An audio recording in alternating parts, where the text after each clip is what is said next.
Hong Ming nodded, finally understanding the problem. Now we can break the problem into little pieces so it's easier to solve. Lao Tzu continued, the first step is to find somewhere hidden in nowhere. Now we know the first question. Where can you sell your product? Where is the market? Chapter 3, The Market. Okay. And now we finally get to marketing in the Tao of marketing. And now we finally get our tea. Yay! Yay! Praise be to Allah! Okay. Welcome to the Dragons Flow Teacast. Praise to Allah. We've got our tea. What tea is it? This is strawberry white, with a twist that I don't know yet. A twist we don't know about? Yes. What's that? I don't know, it tastes different. I'm not sure why. Yeah, it has notes of like a black tea or something more robust. Teapot problems. Teapot malfunction. Yeah.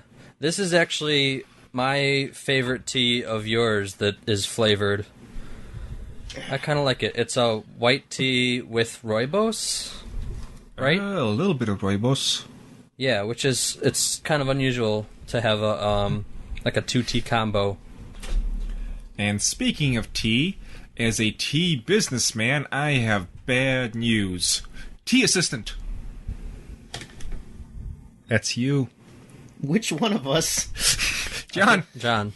Oh, the tea guy. You have bad news that I have to say? Yes. Okay. Because you don't have an accent. This is bad news for everybody. So this is a Teacast, so hopefully you know a thing or two about tea, but for those that don't, and that are in the room that you forced to listen to this, black tea, the two biggest types of black tea are from the provinces of India, Assam and Darjeeling. They're cornerstones of tea, and this revolves around one of them. For the first time in possibly history, certainly within the last couple hundred years, Darjeeling is off the table. It was not brought to auction, which means we are not going to be getting new Darjeeling teas here. And why is this? I actually didn't remember the reason why. One of the main reasons being strikes. So I've talked about it several times before. Tea runs a little bit too much on a slavery economy, and Darjeeling's got kind of that issue, and it's also a combination of that and certain parts of China/India, I forget which one, I'm pretty sure it was India, wants to break off. And that section is where a lot of the Darjeeling is being grown, and so there's a lot of confusing, weird issues with that. All I know is that it sucks for people like me. Yeah, it says the Nepali-speaking Gorkha community is trying to separate from India. Oh. Yeah. So they're, like, violently protesting, and tea workers are striking.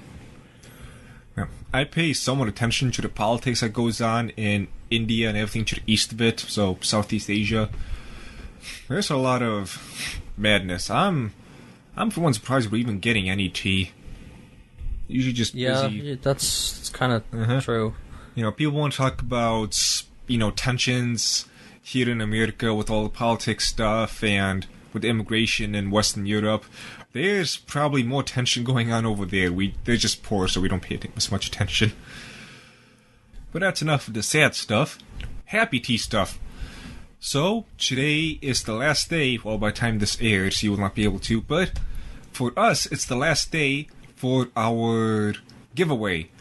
Chance to win a Nintendo Switch, or one of 3 games. So far, we've got close to 200 comments and shares individually. Yeah, that was massively successful. I think that's the most successful online thing we've ever done, right? Yeah, I've gained, at this point, it should be 200 likes in a week. And people were pretty excited about it, too. Yeah, a lot of hype. So what I decided I'm going to do is, after that's over, I have a 30-day guest pass for Crunchyroll. I'm gonna do another one for that. So if you don't have a Crunchyroll and you want to check it out, you might win the 30-day guest pass. Also, for the Dragon's Treasure, while we still don't have our own storefront, we are going to be part of a storefront. Have we gotten the... Oh, yeah. Is that official yet? Well, it's as official as you can be without signing the papers, but... Have you gotten the papers yet? Not yet. God. Where's my phone? I gotta text her about Let's that. do it later. Alright, whatever. Put your phone away. I'll put your phone away. My phone is away. Good. See? And it's in silent mode. I succeeded. Good work. Go. But, yeah, so... Can't say the name of it just yet, but the idea will be several different people, like me, who have their own little specialties. Eh? Actually, we'll be only tea people. Yeah. Yes. There'll be some candle makers, some woodshop people. You say camel makers? Candle. Candle makers? I mean, camels have their own camel makers, so anyway, who will have their own little space. Who will have their own little space in the store, and we're going to be serving up tea, so we should have a slightly bigger than normal section, and it'll be exciting, so look forward to that. Yeah, my dream, because it's a bunch of different artists, really, is what it is. My most sincere hope is that the potter's name is Harry. Okay. Yeah, so what next? Which is more overrated, Harry Potter or Star Wars? Star Wars. Ooh. That's a tough Star one. Wars because they had an entire trilogy that was mediocre at best. The original one? No. Or you mean the prequels? the prequels? Yeah, okay, sure. Idiot.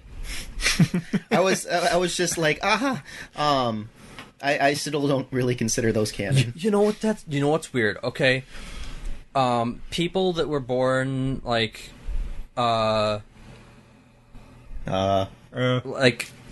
older, like a little younger than us, like, but around age 7 to 10 when the prequel trilogy came out. Mm-hmm. So they were old enough to understand the new movies, the formerly new movies. God, it's so confusing talking about trilogies. The Star Wars trilogies. The people that were, like, let's say born in 97 to 2001. Okay. They like the newer trilogies more just because of the special effects. More. They went back and put special effects into the old movies, though. Oh, God, you're right. Yeah. But not that many. Not quite as many. They turned, like, the little, like balloon explosion into, like, a little, like, pop firework explosion. Yeah. They didn't, light. you know, they did, okay. They also I was talking about this with my cousin, who was 15 at the time, and he never saw the original trilogy. He saw it when he was maybe, you know, like too young to really appreciate the story. Mm-hmm. But he, you know, you could get into the effects of the prequel trilogy at the time, at his age. So he really liked the fight scene where there's 20 Jedis all fighting off, like, all these different things all at once in a huge fight pit. But I remember that. yeah, That was exciting. I remember it, but I don't remember why it happened or what the end game was or they just given the the results order of it. They just were I just remembered that it happened. They just were given the order to kill all the Jedi. Anyway, yeah.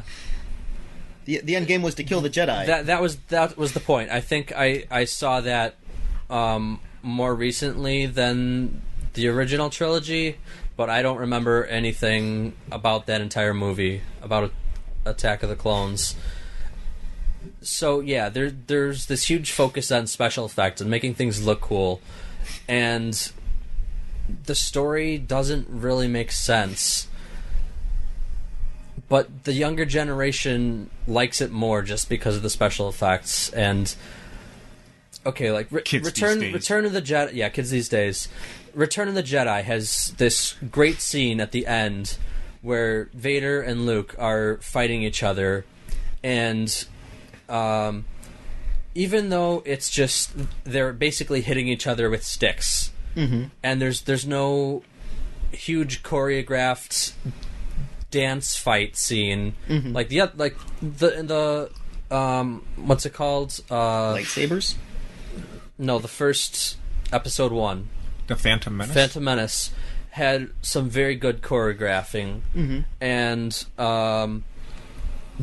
they're doing like all these cool like twisty turny moves. That, like in it, you have to like flip behind your back to do the blocking, and like the dual edged lightsaber changed everything. Because that now you have to twirl it and do all kinds of acrobatic moves. But the raw fury and passion of just Luke, like wailing on him like it's a baseball bat almost. Yeah, just like I hate you, I want to kill you, and it's just raw emotion and fury. Teenagers, and pretty much, yeah. I hate you, Dad. I hate you, Dad. And there's nothing. It's telling a story through that emotional like violence. So one of the things actually, he's channeling the dark side through that. Yay! And the Emperor wants that to happen. He's let the hate flow through you. I was reading the Tao of Marketing, and there's a phrase in it that means there's I love that. The person with repose can shift easily into action and relaxation, basically. And so Luke embodies that really well, because he's totally, and in order to win the battles, it's sort of good to let those passions kind of flow productively, but then when the time came, he turned off his lightsaber and made the right choice. Yes. So that it was a really great scene. I also want to give a shout out to the fans, because they've been doing so much damage control. So in regards to what you're saying, one of the things damage that control. After you explain it, after you, so that's sad about something you love. They're doing a better job than the producers. But you watch the prequel movies, and they're just dancing, and that is like. I'm not saying that that's a bad thing. It's very pretty, beautiful to watch. That's not what I'm saying. It's Baroque, not Baroque. It's just very frilly. They've sort of fallen into decadence, and they've been taught these. They're not entirely useless. They're fast, and if you're going to strike, you only need so many strikes to vital areas to win.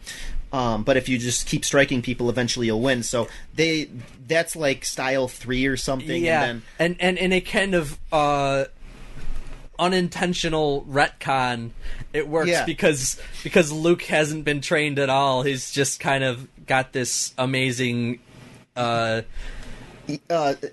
talent, instinct. But if you look at Vader, it was supposed to be like that, guys. Yeah, well, they wrote it that way. Vader and Obi-Wan, they both knew those styles, and they both used it against each other in that really long fight. But they still know those, and they could more or less kind of do it. But they went to a stronger style where it's like karate, like one punch, one kill. They chose these styles with more power, So, anyways, the people have retconned this and made it make more sense because, the fighting style shows the sort of general decay of the Jedi Academy. Yeah. Into just this frilly nonsense. And the older movies, it's all fallen, but they adopt sort of like what was the Warring States period of, like those sort of general movements again. Like every single swing has a purpose. They were just different styles that existed even in that time, but they just weren't taught. I love that the fans have retconned that, and have figured out a way to make the narrative work together. I appreciate the Star Wars fan base. So in that, you can never retcon midichlorians, though. You can't. Yeah. God, George Lucas is an idiot. He ruins so many things. He ruined the things I loved that he created. Wait. Well, yeah, he had more people holding him back the first time around.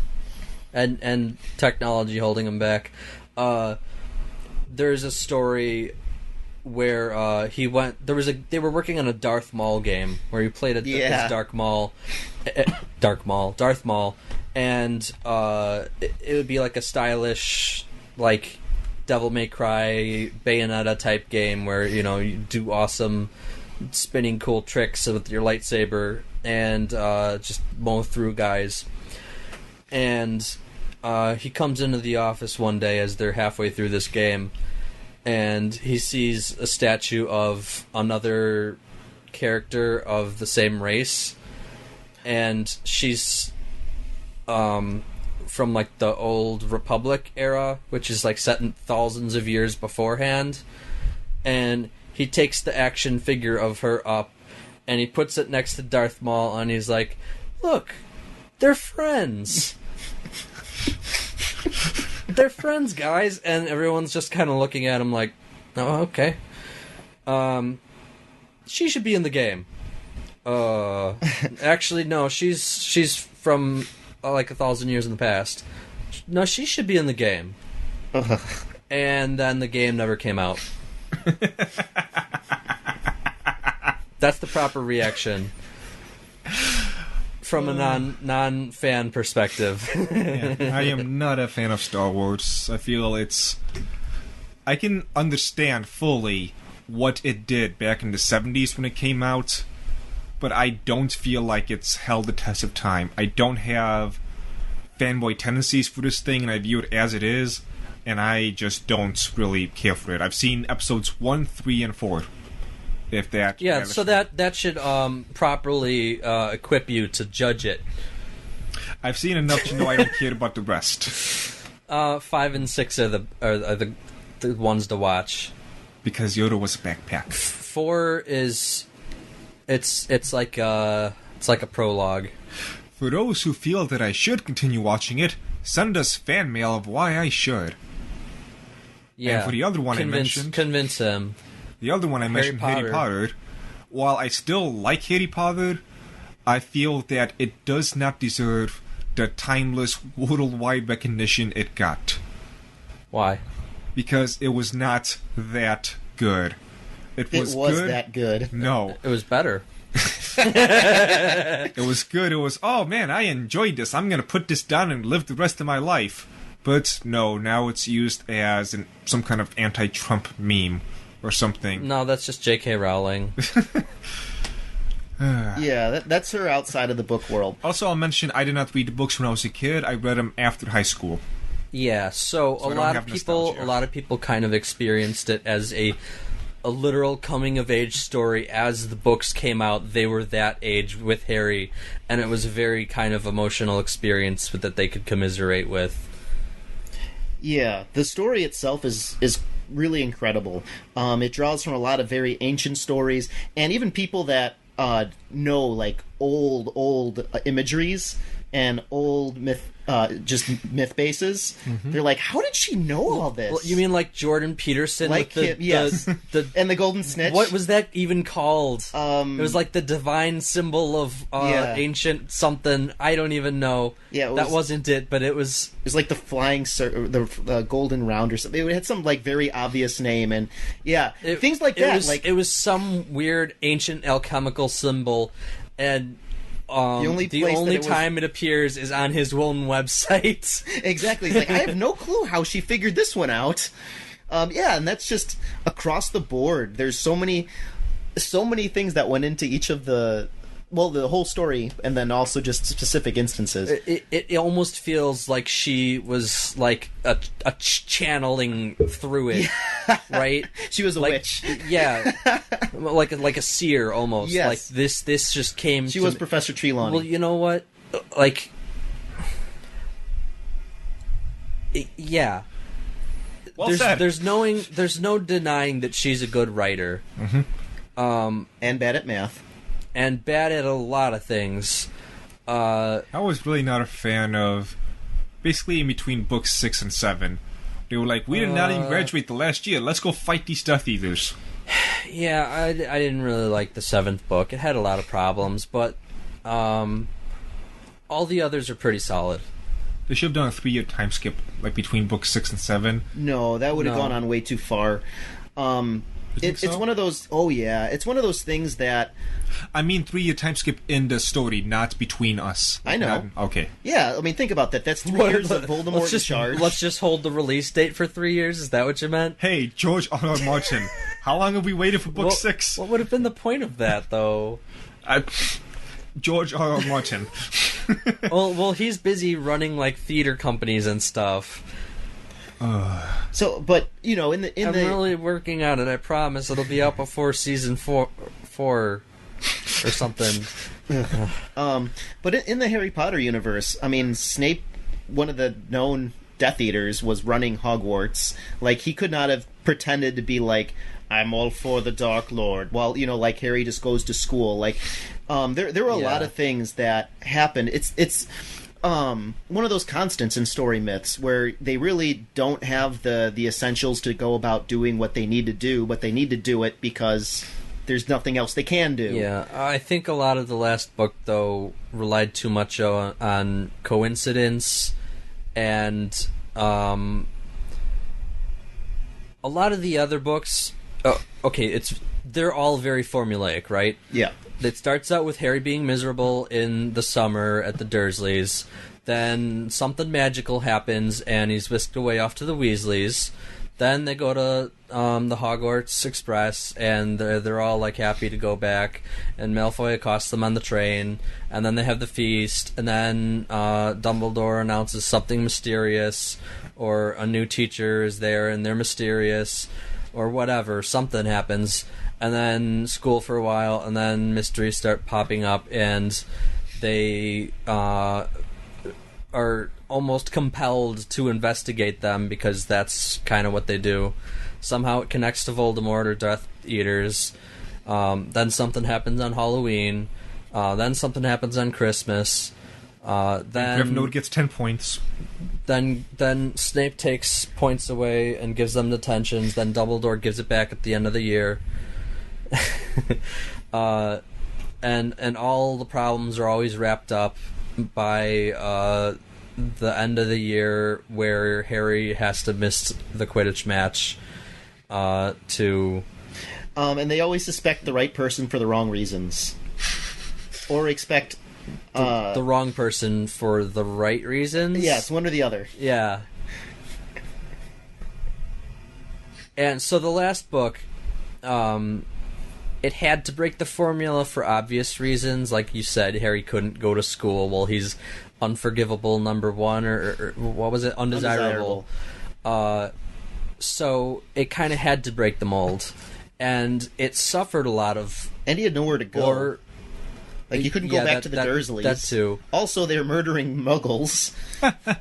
Filthy muggles. It suffered from bad pacing, I think, because of the formula breaking. Yeah. You have 6 books with a really strict formula, and then the last one, probably the most important one, where you're trying to get all kinds of stories being told at the same time. It didn't have good pacing. Right. But I still say that from a story standpoint, I think that they're still very, very strong. And after thinking about it, I think that Star Wars is mostly held up by the fan base and the fan theories and all of that, and the story itself. And the millions and millions of expanded universe books. Yes. Anything almost anything non-canon. Ugh. That's Harry Potter. No, that's Harry Potter. And that leads me to what I was going to say. No, I'm saying Star Wars. Oh, Star Wars. Yes. Star Wars is totally held up by the fans. The fandom is the best, and the offshoots are the greatest, and the canon stuff just makes up this small little focal point, which is its weakest area, in my opinion, versus the Harry Potter world. The story is fantastic. The characters are... awesome, and so the story itself, you know, if like they could just be sort of preserved, it's great, but the fan base is just like that's the weakest part for Harry. Like everything needs... As someone who reads a lot of fan fiction, maybe See? Because there's a lot of people who are like they take these. Okay, they go through every book with a fine-toothed comb, and Right. they pick the smallest details, and because Harry Potter it's written with a really vibrant world, and a lot of it's left up to interpretation. Like, why are the goblins running the economy? Uh-huh. Did someone just go, okay, goblins, we've been at war with you so many times. just here, take the economy. It's yours now. Run it. You own all the gold in the world. We trust you with it. Just don't attack us anymore. Don't rebel. Take all the gold. Don't rebel. They've got there's the so background many stories. different aspects of the world that you can make up and invent, and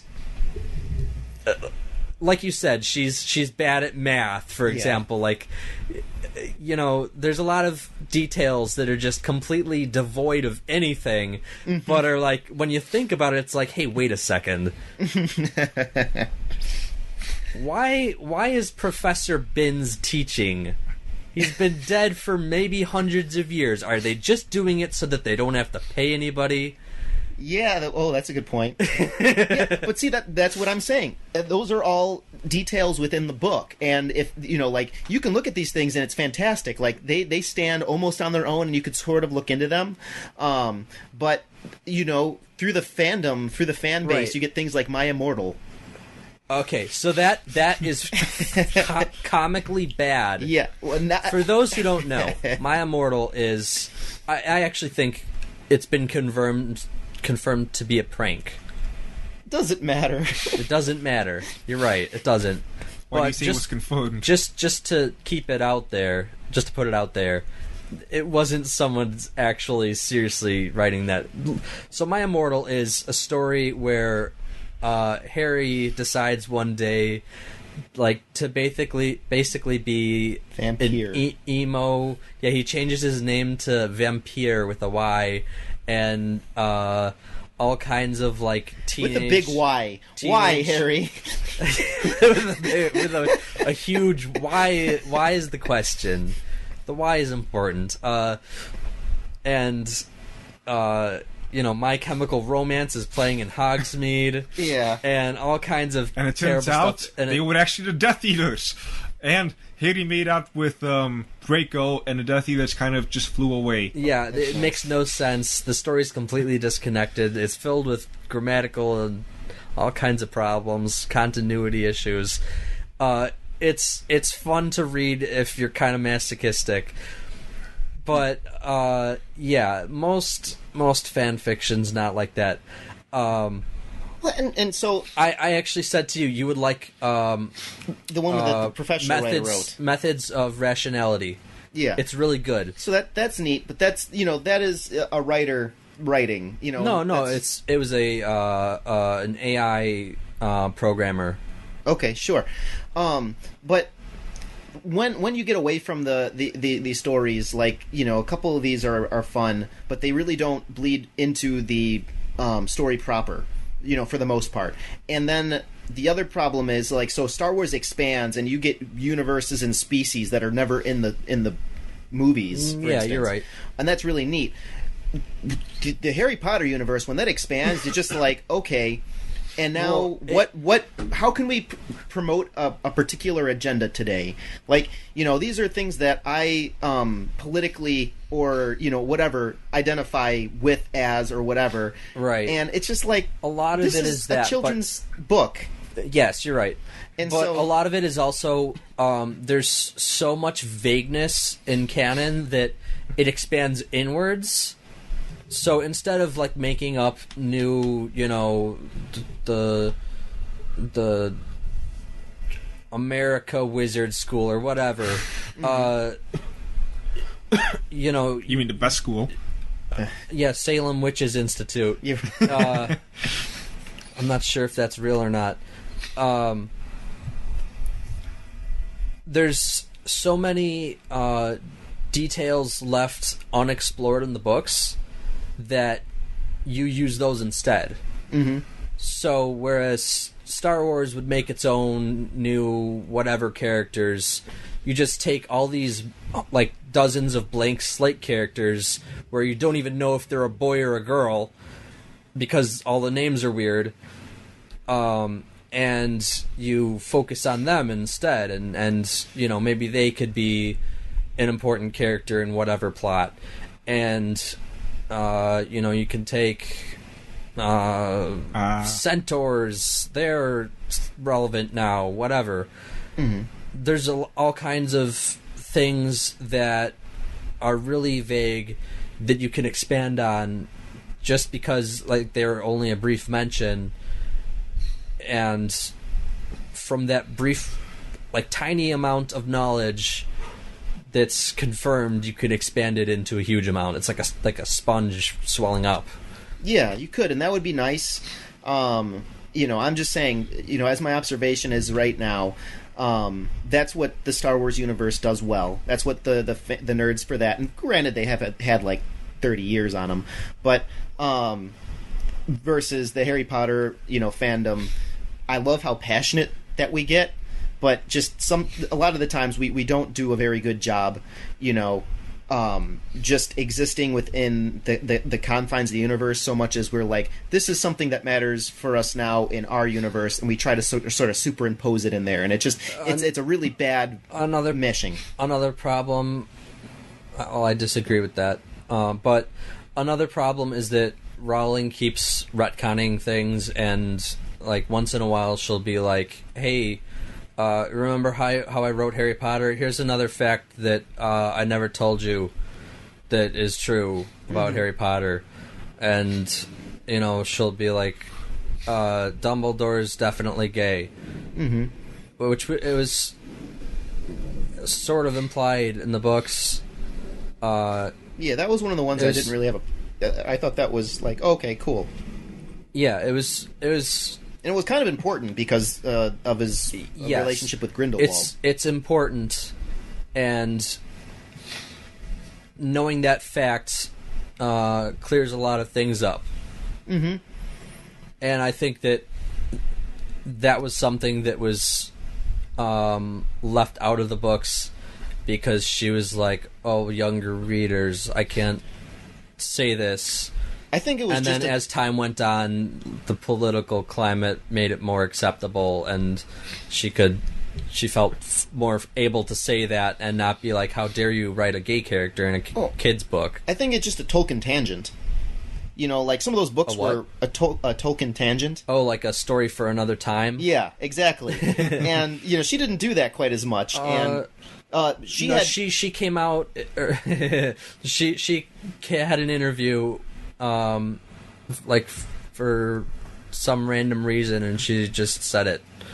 Yeah, exactly. But she has notebooks of stuff that she left out because the books got, you know, long enough to where some people didn't read them immediately just because they're like, it's 700 pages. No. You know, like a lot of the books were really long.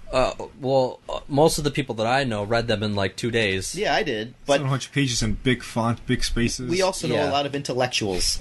You're right. And so the books were long, and so to add in like the complexities of Dumbledore's sexual workings is just like, well, what are we really gaining at this point? You know what? It takes 2 words. What? They banged? What? Like, pick them. My boyfriend, I'm gay, whatever. He doesn't have a boyfriend, though. Grindelwald. They were not dating. Like, they were not dating at that time. Okay, man crush.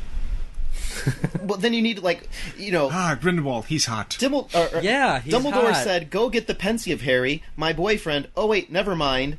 Like, we're already up to a sentence, and, like, Harry's just gonna be like, what? Oh, never mind. Well, you know, look into the mirror, Harry. By the way, I'm gay. There's the Rita Skeeter's gossip book about him after he dies, and like that's a place where you could put it. Okay, come on. Okay, question: what would have happened if in book 6 his final words before Snape shot him was "I'm gay"? Dead. What would have happened? Like, that would have been controversial just because people would have gone, like, okay, so I guess we should have controversy? Wait. So, was it... did he die because he was gay? Like, did his plan revolve around his gayness? Severus, I'm gay. Avada Kedavra.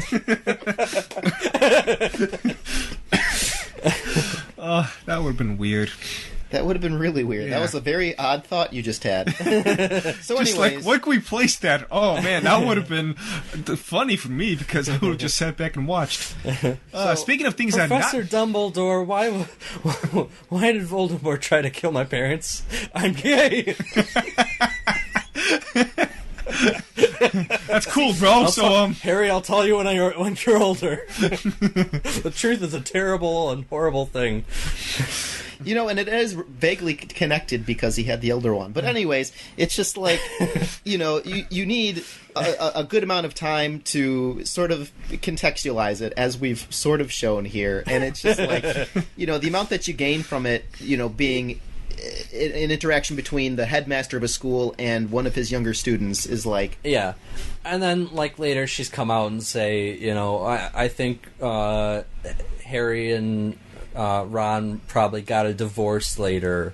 Harry and Ron? Yeah, Wow. Hermione and Ron. Oh, sorry, I was thinking about gay things.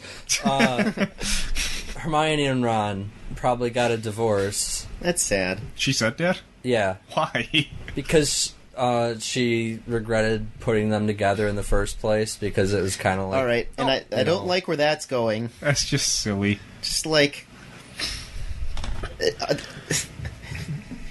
I got nothing to say on that besides that's sad. So anyways, I think that the fan base for Star Wars is its saving grace, and Harry Potter has the greatest story. So I'm going to say Star Wars as a whole would have been by itself, as the movies, overrated.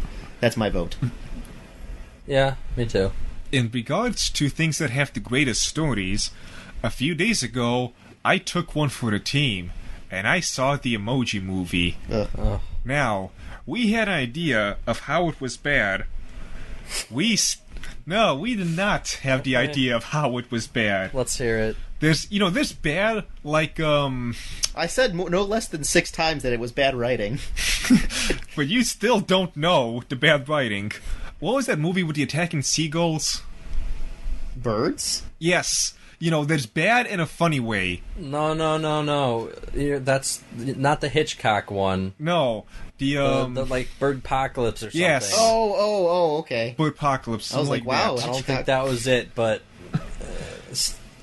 you know, like that's, you know, so some bad it's funny. low-budget, dumb thing. Yeah, or like vampires versus zombies, where, like, you know, the vampires and the zombies never fought. Then you know, there's like this funny movie?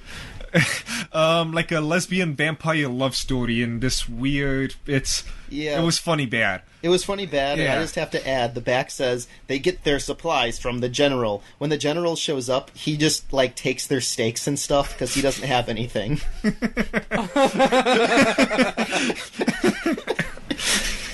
This character named the general. Like, he will supply them with what they need. Hey guys, give me some steaks. An example of, like, a bad fight scene is he was fighting a vampire. He knocked it to the ground. Then he went to have a seat to catch his breath. Yeah, And she just, like, jumped on his back. Like, It's like, what? How did this happen? I thought you were dead after I slapped you. To catch his breath and have a smoke of a cigar. It's like silly what are you stuff like doing? this. But the Emoji movie did not give me any laughs. Did it crush your soul? Yes. Stories need rules and structure.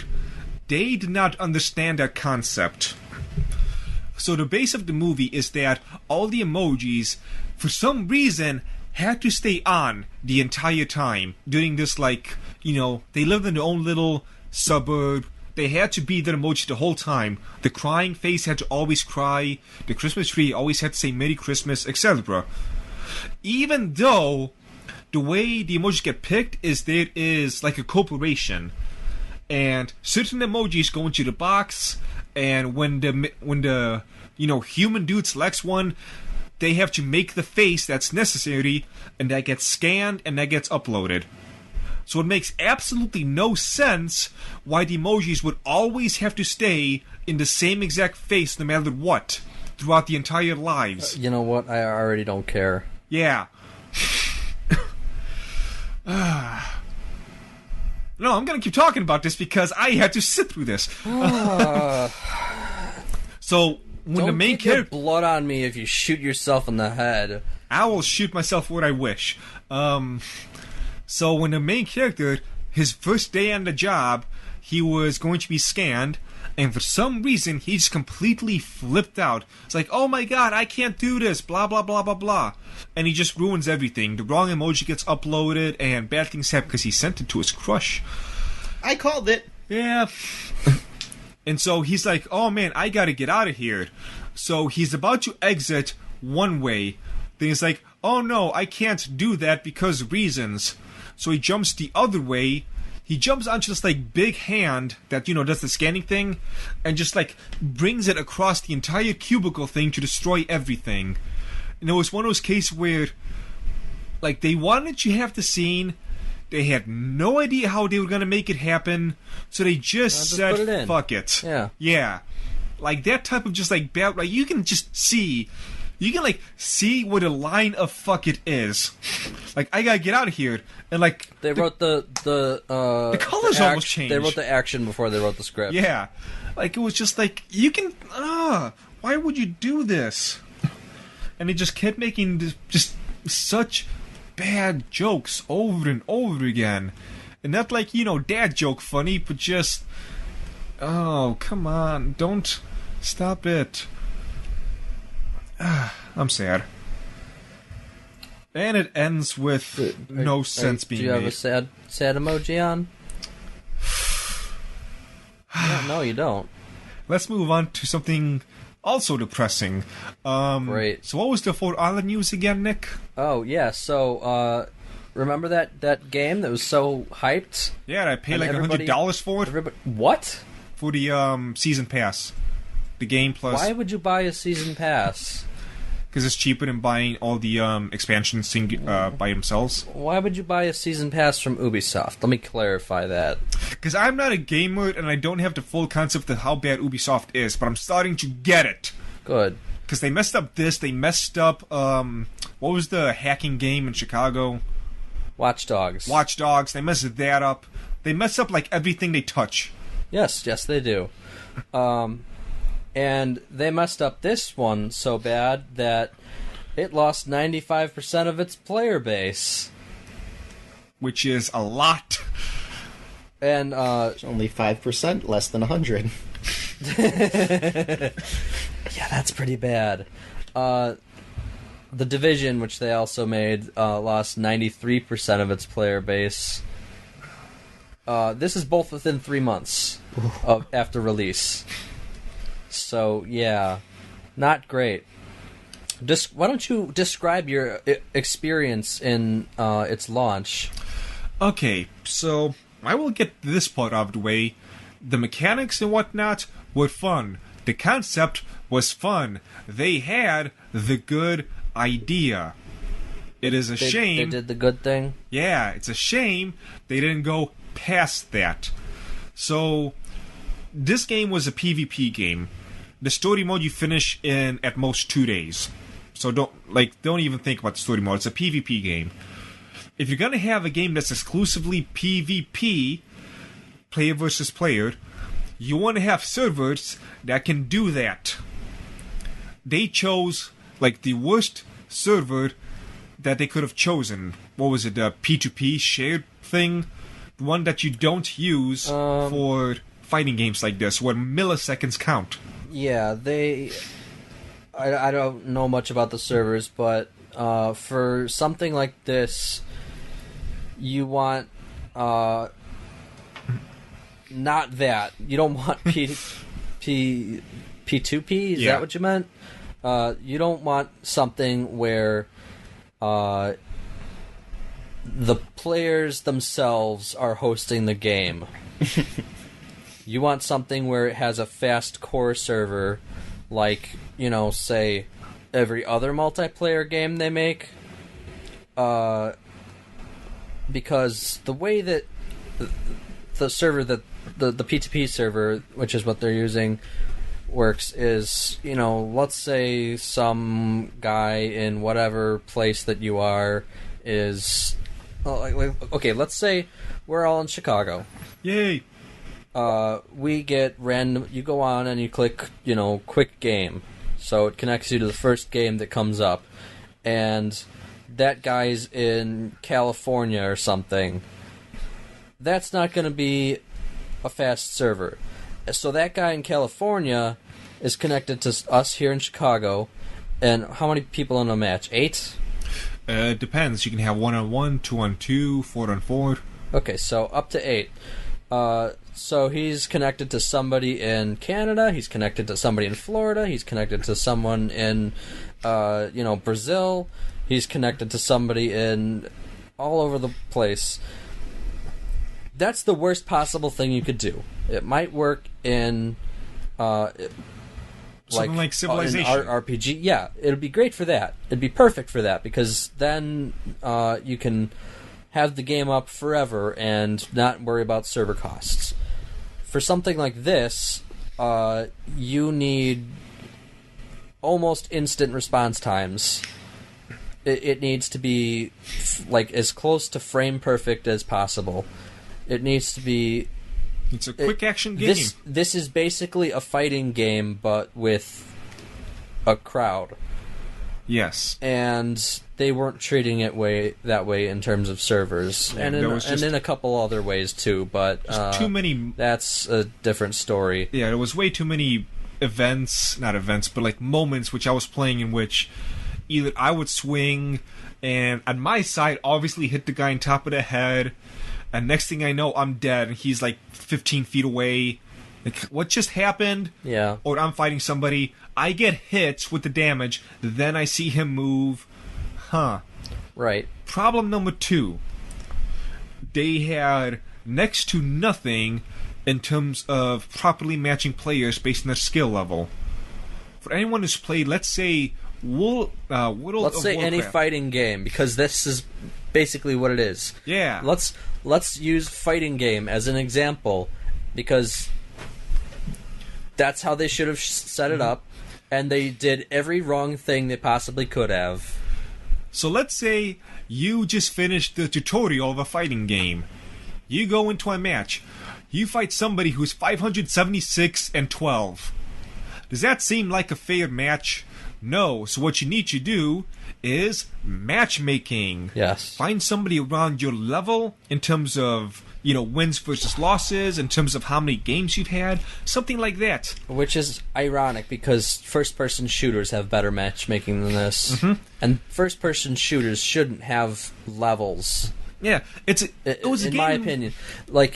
I can't stand Call of Duty Modern Warfare and up, I think that was the first one that did it, because it created this need to put levels and status and progression onto multiplayer games where it's just about running around and shooting people. I can't stand it. Yeah, and this game had it makes it impossible to get it in to get in on the game unless you start day one. Yeah, and this game's got stats and gear. So there were cases in which I would fight somebody, I would hit them a good 15 times and barely do a dent. They swing their axe twice and I'm dead. Yeah. Because they are, they have that's not great. 5 times as much health as me, and why would you match me up against that? That's not fun. I stopped because of the fun stuff. Also, why would you really do that? It's because all the other games do it. Yeah. And microtransactions, instead of, playing for the gear, you can just buy it. Day 2, you're maxed out. Hooray! Oh, good. So everybody, you got matchmaked with a level 1 person who just had a ton of money, and then they just get to kill you. Yeah, thanks. I'm not inherently against microtransactions. I am. The way unless it's cosmetic. Yes, that's what I mean. Either cosmetic or the way Mortal Kombat did it. What's that? you could buy all the stuff in the crypt, they call it. None of it affected gameplay. The most effect was that it gave you coins so you can do fatalities by just like pressing like, holding down and B, as opposed to putting in the code. But that's after the fight is done and you're just doing a fatality. Yeah. So I don't really care about that. That's pretty much cosmetic. Yeah, and like costumes, like things like that, but nothing that actually affected gameplay. And I was kind of annoyed that people bitched about it. It's like, oh, why would you do... they bitched about the microtransactions for the crypt, which was just, fun unlockables, things like art and the fatality thing, things like that. And people were just upset. Like, oh, you guys are so greedy. Why were they upset about it? Because this gamers, you're stupid. I know, but what was the thing that they were upset about? That it existed. The microtransactions. I mean, for what reason? That's it. It existed. Okay. It's as simple as that. Gamers, you're ruining gaming. Because they didn't want microtransactions to be in there. Yeah. This is one of the reasons why I don't... It's not unreasonable. It's why I don't necessarily blame Call of Duty and things like that for the state of video games. It's the idiots who keep doing this crap that's the reason things have been going this direction. You guys are to blame for buying this crap and supporting it. Stop it. Shame on you. And when somebody does something well, you jump on them. Shame. Shame. Shame. I need a bell. Shame. Oh, well. Yep, wait. Yeah! Shame. Like with video games, the market goes towards what people want.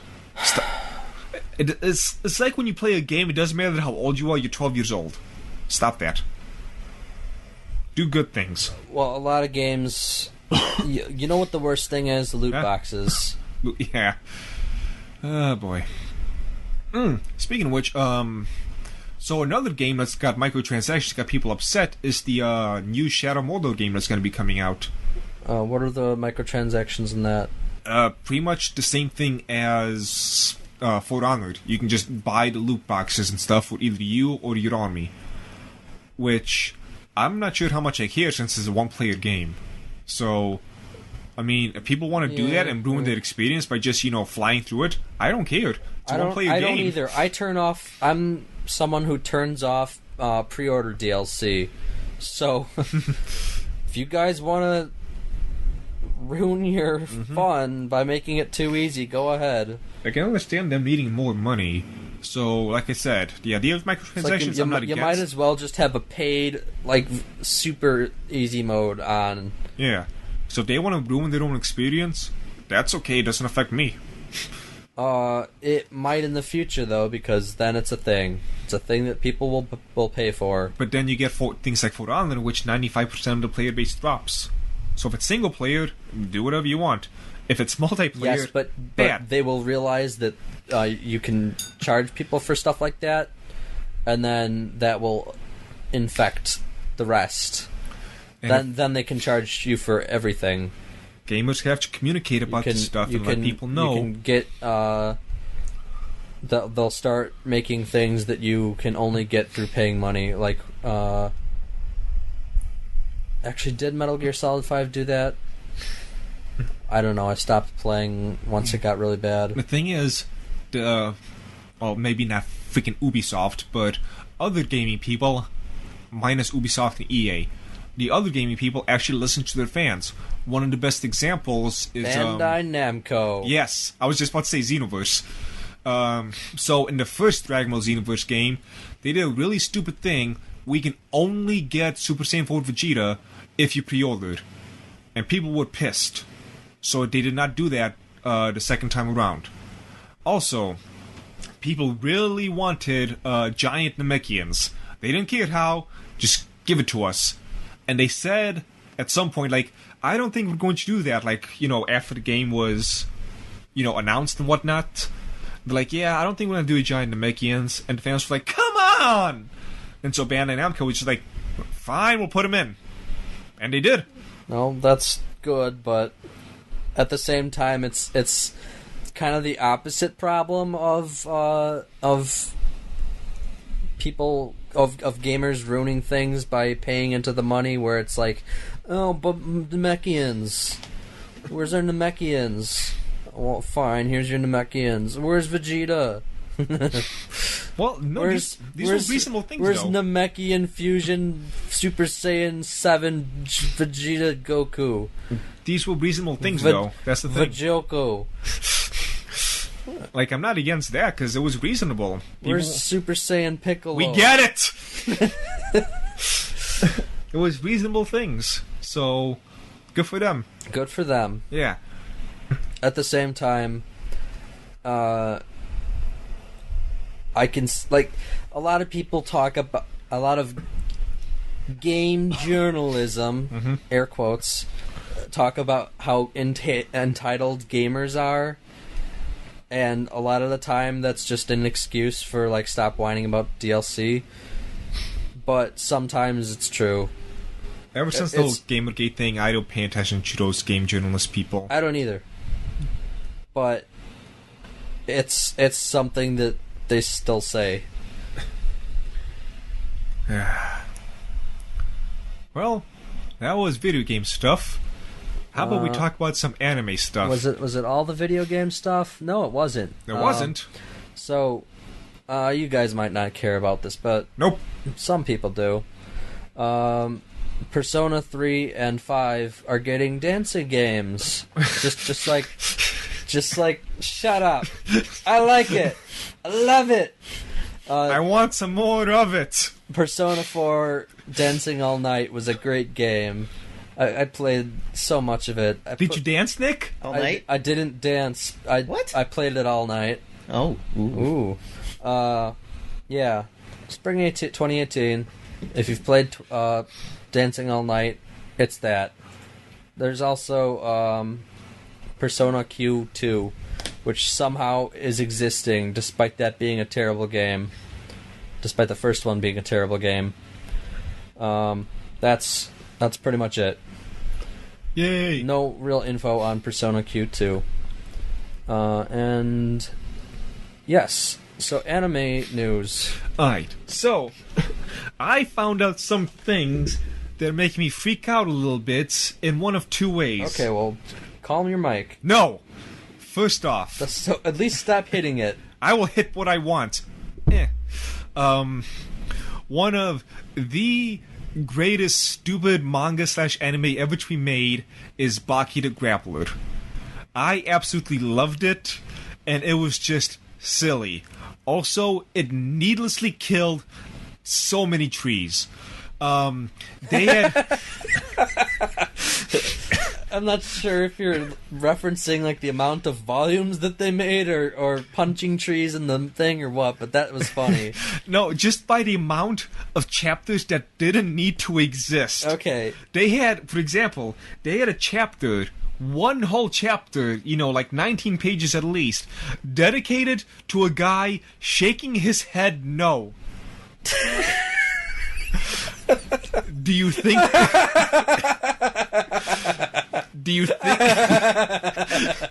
I'm gonna read that chapter. If you think there's more to it... Not the rest, but just that. I don't need context. If you think there's more to it, there isn't. It was to showcase just how scary of a guy the main bad guy was. So they had they had people who knew the person interviewed, so tell me what happened in the situation. It's like, I've never seen anything like it. The way he shook his head no was just... And they just kept going on and on for a chapter about how fast this guy shook his head no. How fast? Yes. They had another chapter, so everyone is like almost DBZ level, over the top strong. Really? Yeah. Oh, yeah. I'm surprised. I thought this was more like a real life kind of. It started that way. It started that way. What's the other fighting boxing thing? Hajime no Ippo? Yeah. Yeah. I thought it was more like that. Well, they use actual martial arts, but just, they use the techniques that can, destroy everything. For example, one of the guys described his training sessions as a military helicopter trying to take off and him holding it down with a rope. Oh, okay. That type of strong. All right. So the main bad guy, Hanma Yujiro, they had an entire chapter dedicated to him walking through a bulletproof glass. To show off how badass he was, there was this caveman who was defrosted from ice because they need to find new ways of finding bad guys. And so this caveman who used to fight dinosaurs and stuff, he was behind this reinforced bulletproof glass. And Hanma, with everybody else, I'm gonna fight him. And so he began walking forward. The guys was like, wait, I have the key right here. Key? I have no need for a key. And he just walked through the bulletproof glass. Just an entire episode dedicated to that. People being, oh! It was silly. Also, Che Guevara was in it for some reason. What? Yeah, he was a fighter. Literally? Literally. Okay. The Che Guevara. He was in prison. Interesting. Yeah, they do a lot of silly stuff. So Anyway, that caveman. So the reason you brought this up out of literally nowhere was Netflix. Was it Netflix? Yes. Yeah. Is going to team up to make more anime, and they're going to continue the BAKI the Grappler anime. And I am excited for that. And through that, I also found out they began in 2014 a new series of BAKI. A new one, John! Wow. Yeah! I still haven't watched all the old one. No, we only had a few episodes left. We should re-begin that one. An anime series or a spin-off manga? Yeah, it was continuation of where it ended. And you know what they're gonna do? No. Well, here's why I'm so excited. The government of Japan, for whatever Japanese reason, they're going to I know exactly what you mean. Yes. They're going to clone Miyamoto Musashi.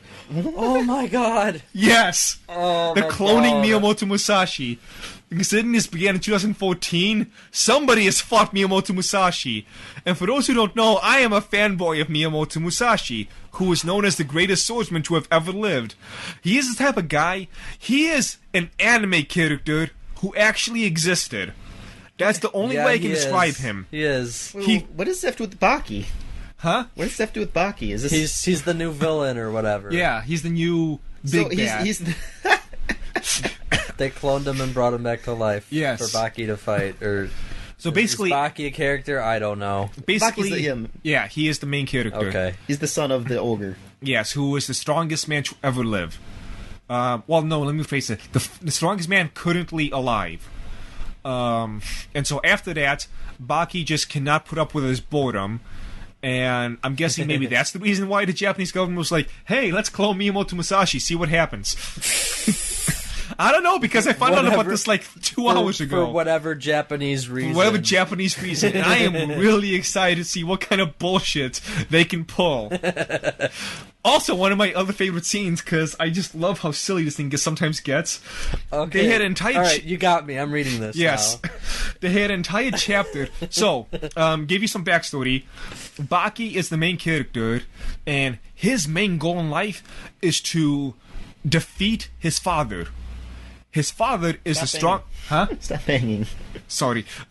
His father is the strongest being in existence. When I say being, I'm including stuff like elephants and gorillas and everything else. He is the strongest living creature in existence right now. Does he identify as an attack helicopter? He identifies as himself. Let me explain that one.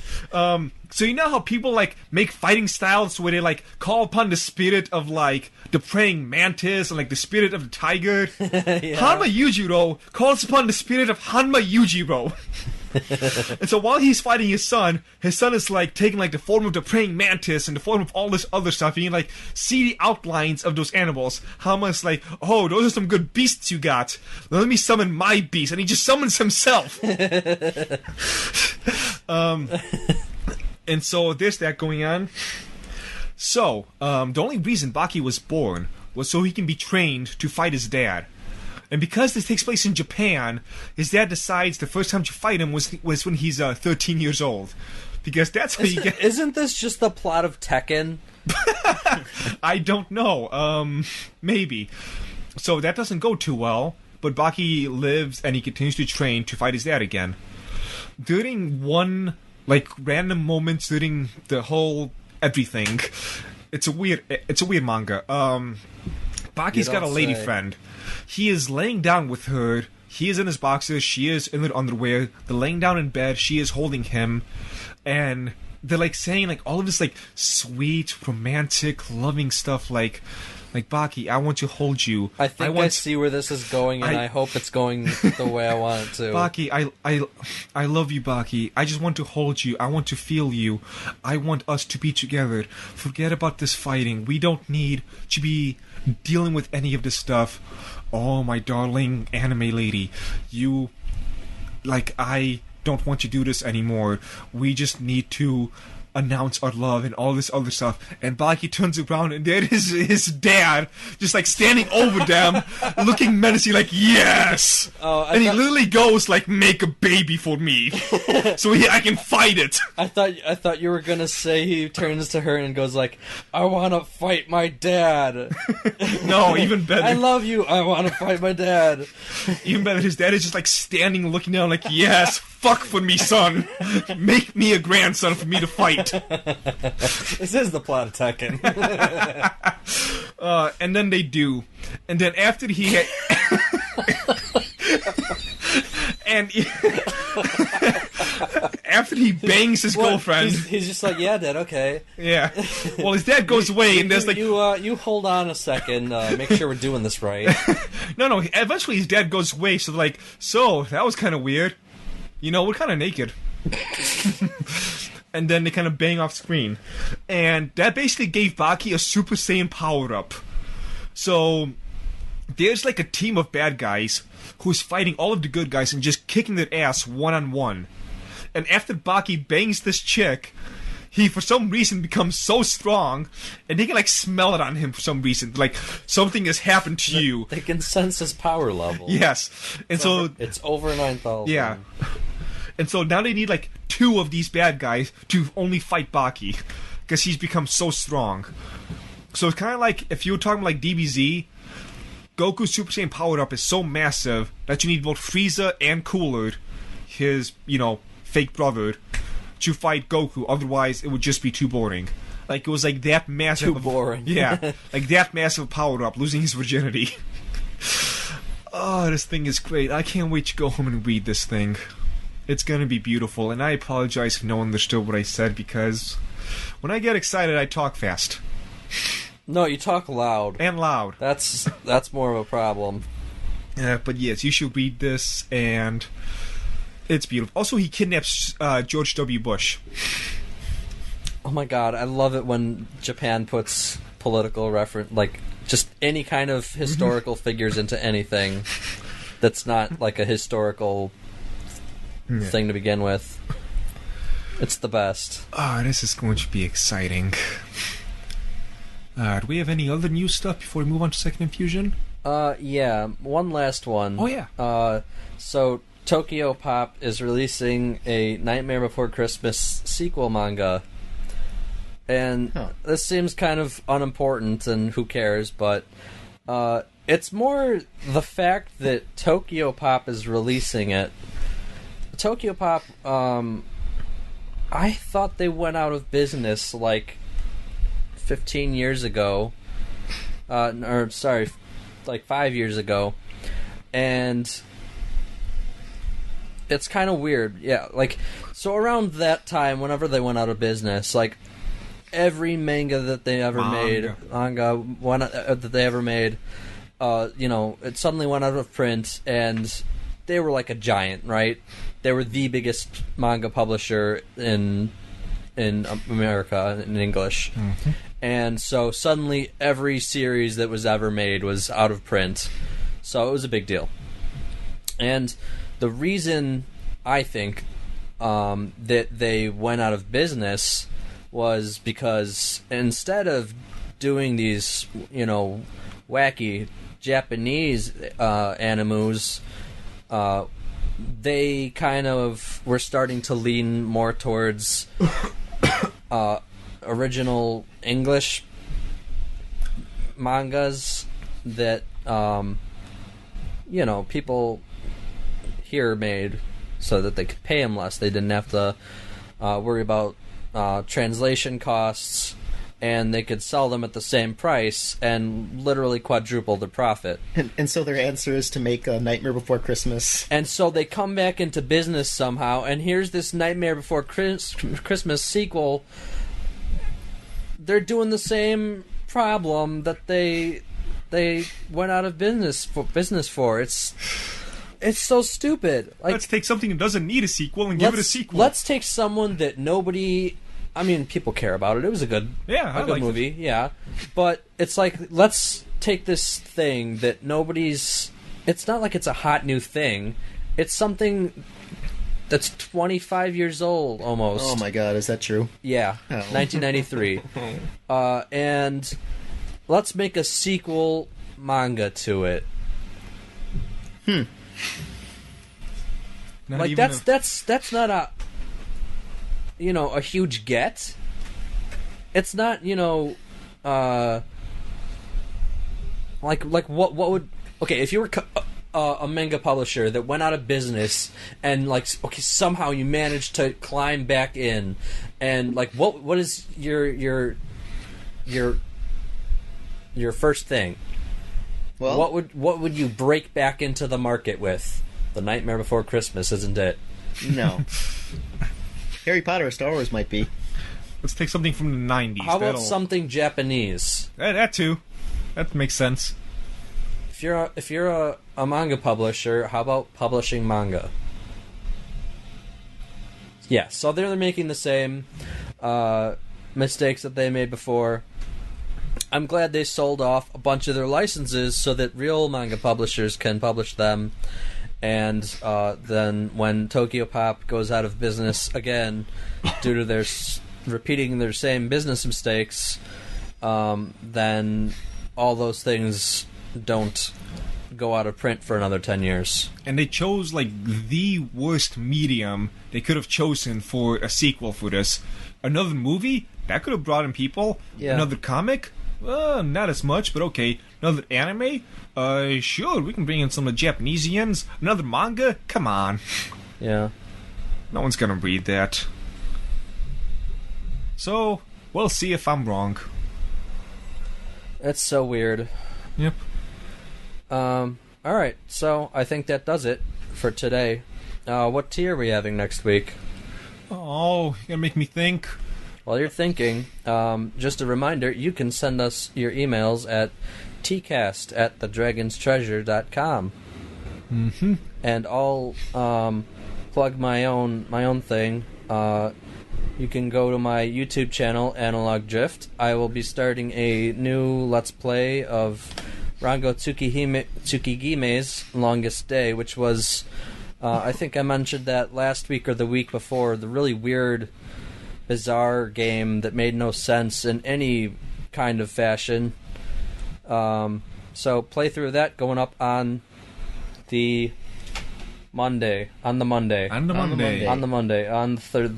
14th. Yeah, that was the week before where you mentioned where you don't like herbal teas, I think. So you should do an herbal tea next week. Okay, next week we're gonna do...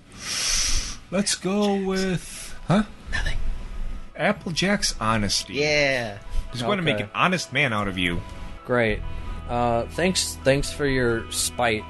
Your tea recommendation. You'll thank me spite. honestly next time. I don't dislike all herbal teas. It's just I kind of ignore them. Code Geass is on Crunchyroll.